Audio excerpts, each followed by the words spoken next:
Saya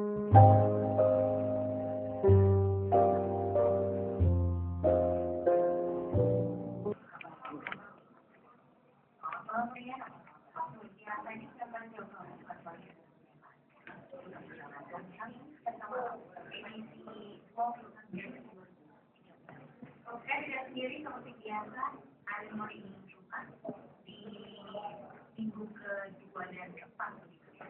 Kita bersua dengan kalian. Jadi akan ada satu topik yang kita gunakan dan ada pun juga kita gunakan atau bahkan di kesempatan kali ini kita akan coba mengenal perilaku anak di ada yang suatu hal yang share jangan lupa ada makanan yang dikatakan kalau biasanya kita tidak tahu kita sampaikan hari yang sudah ada di studio. Selamat malam Mbak Devi. Apa kabarnya? Kabar sehat ya, alhamdulillah. Puasa lancar ya? Puasa lancar. Dan mendengar seperti tadi yang Pak saya sampaikan begitu ya. Jadi Anda maksudnya era digitalnya era seperti apa? Apakah dengan teknologi yang luar biasa sudah sangat mempengaruhi anak perkembangan anak? Iya, jadi anak sekarang itu kan lahir krocok gitu ya, begitu lahir mereka sudah kenal dengan TIK, dengan alat-alat gadget, alat-alat komunikasi teknologi, dan tidak jarang mereka sudah menggunakan sejak usia 3 sampai 4 tahun ya, bahkan di penelitian itu anak-anak usia 3-4 tahun itu sudah menggunakan alat-alat gadget. Jadi mau tidak mau kita sebagai orang tua ya jangan sampai ketinggalan untuk mengenali perubahan-perubahan yang terjadi atau perubahan-perubahan perilaku yang terjadi akibat dari pemanfaatan alat-alat TIK itu, alat-alat gadget itu, atau yang disebut sebagai anak baru lahir sudah berada di era teknologi, maka disebut sebagai digital native.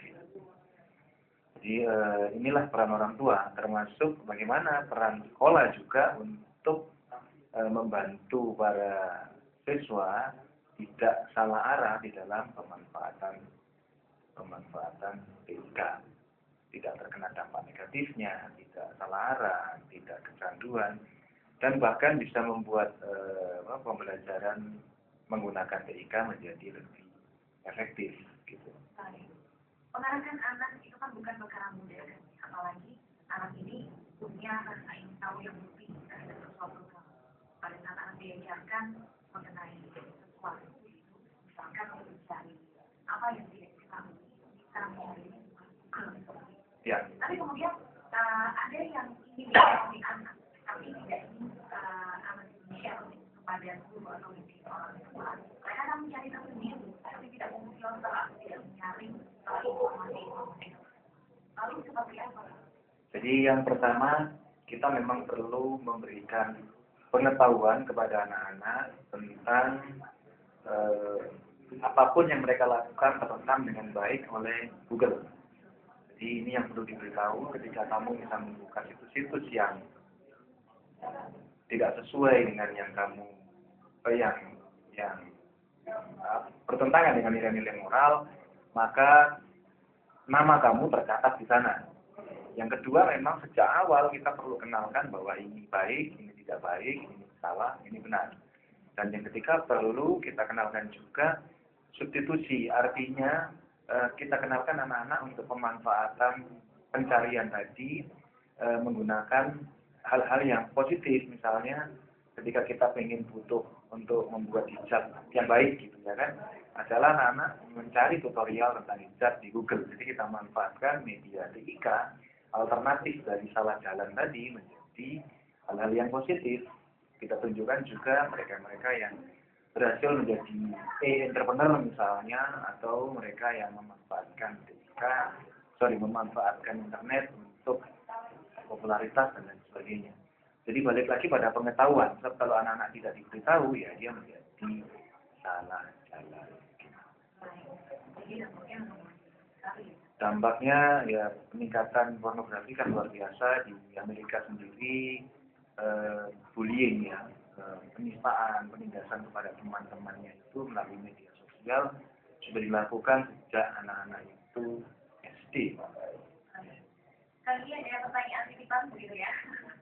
Jadi perilaku anak di zaman digital mungkin harus diikuti dengan beberapa faktor.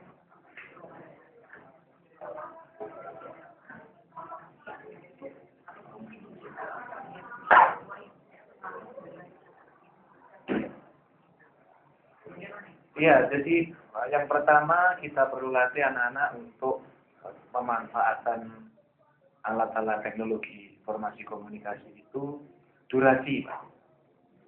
Durasinya berapa lama gitu, karena kalau terlalu lama dan menjadi addicted, kecanduan itu juga tidak baik.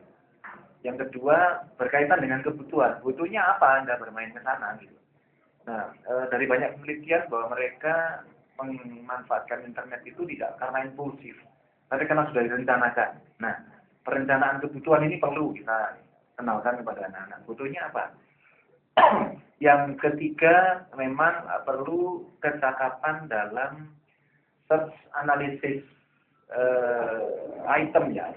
Karena Google itu tidak membedakan siapa yang mencari apa gitu. Jadi kalau kita cari, anak kecil mencari ayam gitu misalnya untuk kepentingan IPA dengan seorang dewasa cari ayam, nanti keluar ayamnya sama di Google itu ya kan.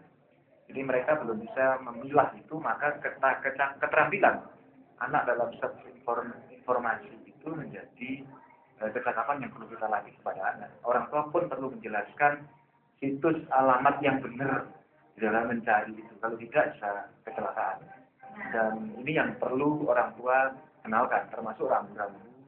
Boleh membuka ini, boleh membuka itu. Tidak usah mereka mencari ya. Kalau di jejaring sosial itu iklan di sebelah kanan. Itu kan ada yang macam-macam. Ya. Apalagi pada saat kita membuka internet Ya. itu tidak bisa lupa. Ya. Jadi kita mengetik nama misalkan contoh soal ujian nasional. Ya. Nanti secara tidak langsung muncul iklan yang tidak harusnya muncul seperti itu. Ya. Dan kita tidak sengaja kemudian muncul itu klaim sendiri dan muncul di depannya. Nah, maka kemudian anak perlu kita kenalkan nilai-nilai moral yang begini ini menurut kamu bagaimana? Agak baik mah ya sudah, klik aja. Jadi kita latih dia untuk berani memiliki moral police, ya. Berani mengikuti kata moralnya. Karena dari seminar saya keliling Jawa Timur masih banyak yang belum kita kelilingin. Anak-anak memang kita uji untuk nilai moralnya. Jadi saya tampilkan di situ tampilan rekan sebayanya yang bertentangan dengan nilai-nilai moral. Ternyata mereka juga tidak setuju atas perilaku teman sebayanya yang bertentangan dengan nilai moral. Itu berarti apa? Bahwa anak-anak kita memiliki standar moral tersendiri, anak-anak kita memiliki pilihan moral tersendiri. Itu Mbak Presti yang patut kita pegang. Makanya orang tua perlu melatih sejak dini sebenarnya mengenalkan aturan benar, aturan baik, menyampaikan yang benar dengan cara yang baik.